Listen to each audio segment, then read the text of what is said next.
Hi everyone, Mark Chasser again. I'm here in Melbourne this time, Melbourne, Australia, with the great Klaas Visser. And we just had lunch, and we thought it would be an opportunity to talk a little bit about Gustav Lorentzen. Because for those of you that may have follow us on LinkedIn, this story that I posted a couple of weeks ago about Gustav Lorentzen has proven to be quite popular with nearly 8,000 views and many comments. So we figured this would be a great opportunity to hear from Klaas himself, because Klaas knew Gustav Lorentzen from many years ago, and maybe share some great wisdom that he got from the great man. So over to you, Klaas. Thank you, Mark.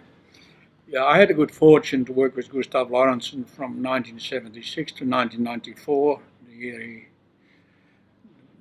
departed this world. He taught me quite a number of things. In a technical sense, he taught me that CO2 is probably the best refrigerant for all applications in the world. And this is slowly coming through with many more applications happening day to day.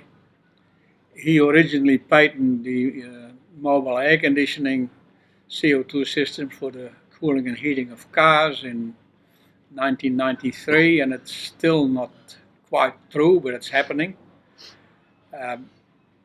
He also taught me modesty when I suggested that he should hang his 26 honorary doctorates and major prizes certificates on the walls. He said there was no need to be ostentatious.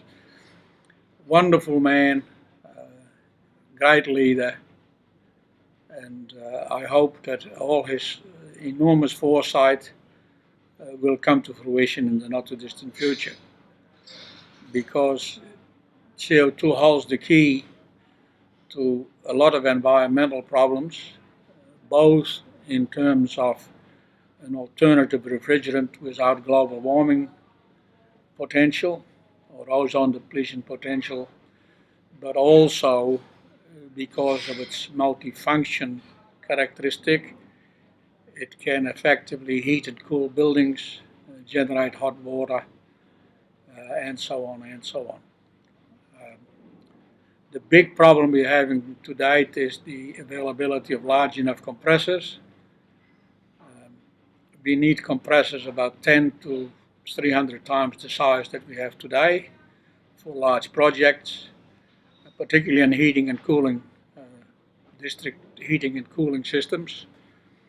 In China, there are now projects being planned for 22,000 square kilometer district heating and cooling systems. So, enormously bright future, and I have no doubt that with all the trials and tribulations and resistance from various strong interest groups who have the capacity to buy senators in some place in the world, that we will get there. So you're still very hopeful? Oh, I'm absolutely convinced. And Gustav showed you what was possible, and you've been working in that now for decades, and now that you can share some of your experience and wisdom with the next generation. Yeah, sure. Well, the interesting thing is, of course, that it took me until about 5 years ago to actually finally confirm that Gustav was right across the board. Okay. He'd given me the concepts, but I'm sort of a guy that says, show me first.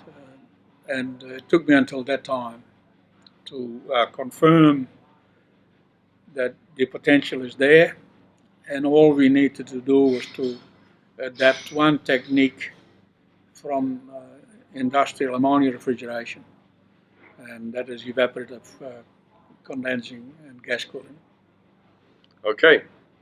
Thank you, Klaas. My pleasure. Always a pleasure.